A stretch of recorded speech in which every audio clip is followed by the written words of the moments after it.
Dodoria, perhaps the most dangerous figure in the line.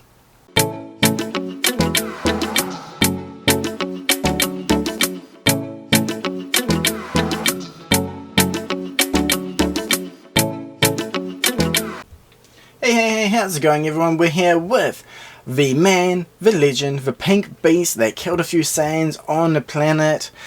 He follows Freeza around like a loyal dog. He's besties with Zarbon and he had his ass handed to him by Vegeta. That's right, this is Dodoria. One of the probably last Freeza releases we might see for a while. We do have Zarbon coming next month, which is going to be fantastic to pair up with Freeza here. So not Freeza, with Dodoria and Freeza, as we can see on the box here. So let's just jump straight into the review. On the back of the box we've got the usual selection of images of a figure showcasing accessories and different poses and some cool matchups for different characters that will go well with Dodoria. And as we swing around to the front here we can see the awesome box design with the big beast himself. This was a premium bundle in Japan, so we do have the Tamashii Web logo. It does have the golden Toei sticker. So if you bought this from another region that colour will vary. And for anyone that's new, keep an eye out for the Tamashii Nation's Quality Seal. But yeah, that covers the box. Let's just pop them out and get a closer look at what it comes with. Okay, so here we have Dodoria himself in the centre, along with the two additional heads he comes with. The kind of cheeky smirk and then the open mouth screaming, kind of that vicious roar. Then we've got two pairs of hands down here, so we've got the kind of flat palm ones and the more open gripping hands, along with the finger pointing one, which pairs nicely with a scouter down the bottom. Now the scouter will fit on each of the heads. The left ear on Dodoria will pop off and we'll get a closer look at that a little bit later. For the other accessories he does come with, and that is, well, just a single 7-star summoned Namek Dragon Ball. So a little bit light on the accessories, though he is a pretty beefy character. So yeah, let's just take him out of this and get a closer look at his finish. Okay, so we've got Dodoria spinning around here now, and just to start off with, we'll go over his armour, which is all solid plastic. So the blue parts, the white and the brown are all separate. So no real painted parts there. And the same goes for his body, legs and boots. Generally it's all just one solid colour straight out of the mould. The only painting that we have is on the lower part of his boots there, and then the detailing on his face, and then his fingernails as well. So in terms of weathering and extra painting, yeah, there isn't too much on this figure at all, which is kind of a pro and a con. You don't have to worry about anything rubbing off, though generally the painted finish will often look a little bit better. However, I do think his overall finish does look really nice, and yeah, I don't really have too many complaints there. So his legs and design is very similar to a 2.0 build, though there obviously is that massive crotch gap there.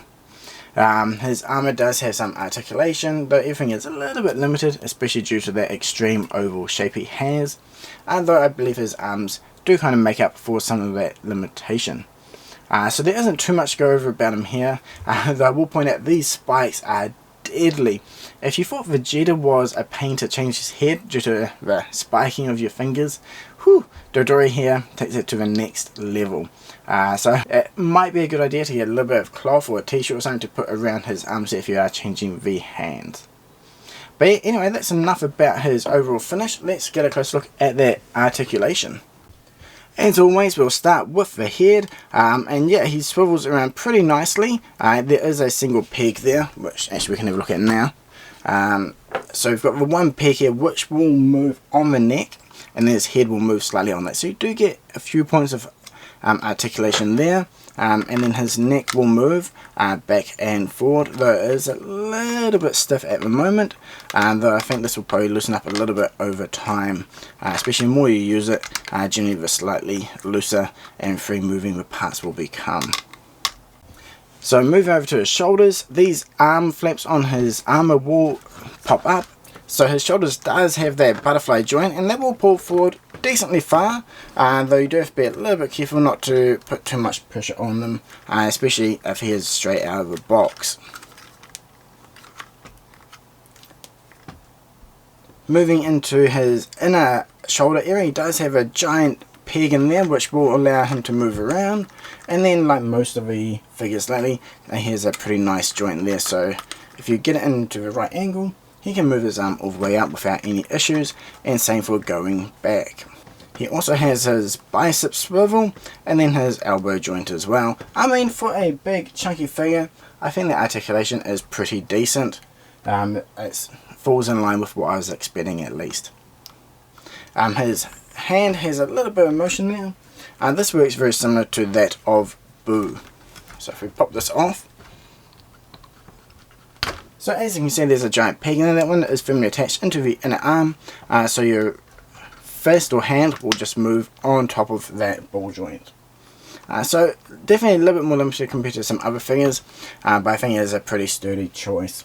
Moving on down to his torso here, his armor will move forward decently far, but on the back you will get kind of that ugly gap, but that will kind of lift up and forward decently far, and going back it's definitely not as good, but you do get a few millimeters of movement back.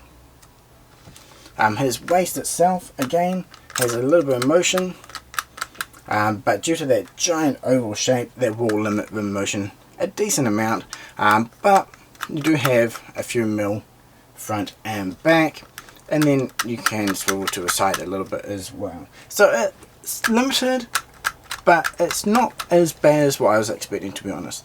Moving down to the hips and legs, these work pretty nice. You got some nice swivel action going forward and back, and same for going out. So everything seems to move and swivel quite nicely and freely. His knee is pretty limited. It will bend, but it isn't too far, just due to the, I guess, the overall thickness of the parts and the stubbiness of his proportions. It does kind of limit that motion. But I guess that's pretty similar to someone who would be this size in real life anyway, so yeah, overall not too bad.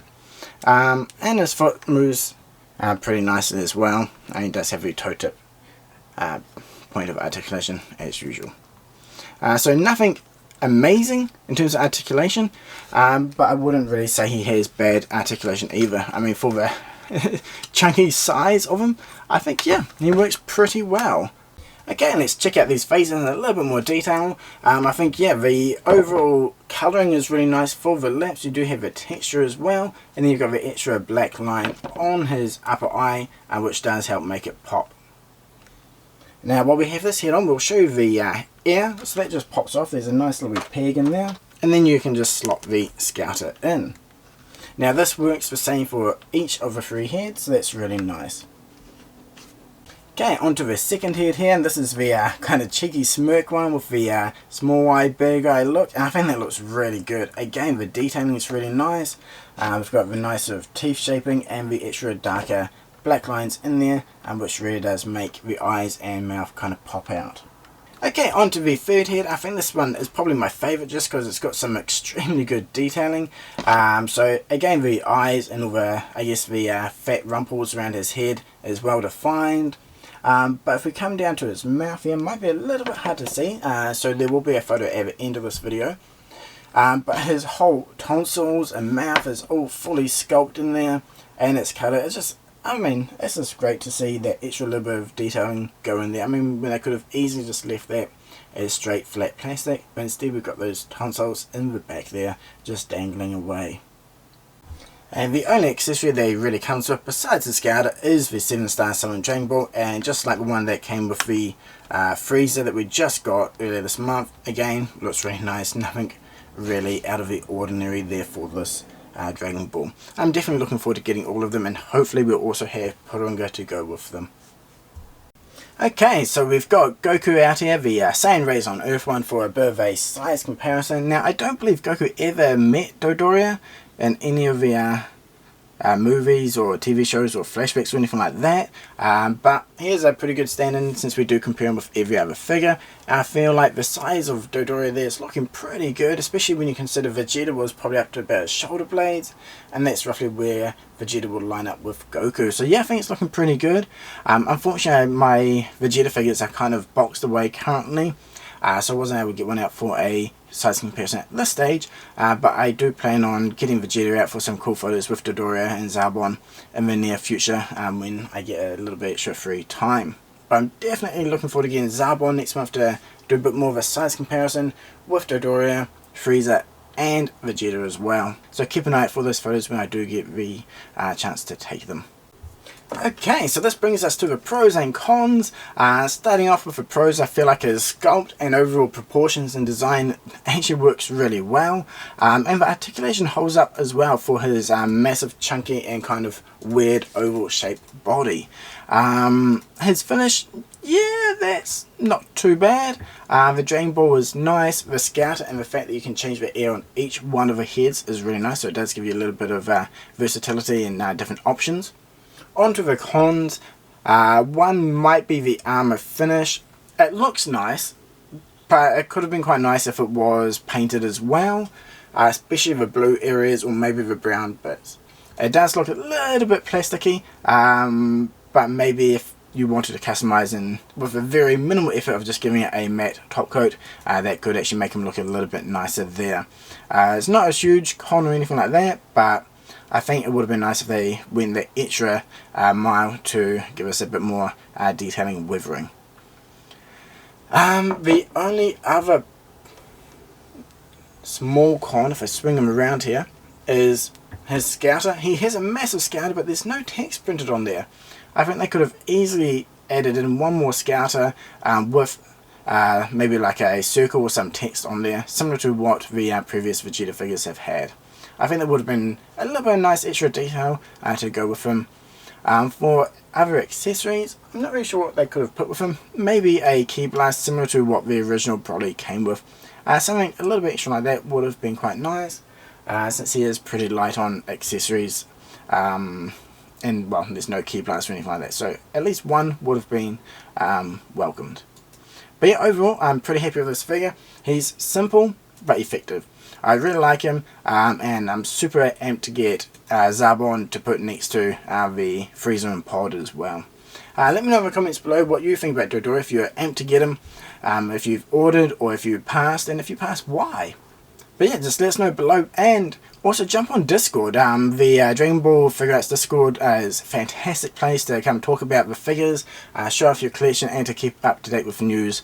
We also have sections for Jujutsu Kaisen, other figures, Gundam, all sorts, so it's a great place to come chill and share your hobby. But yeah, thank you very much for watching. That is some photos at the end of this video, also on rockchala.com along with 360 images, and I'll be posting them up on Instagram as well. So yeah, until next time, cheers!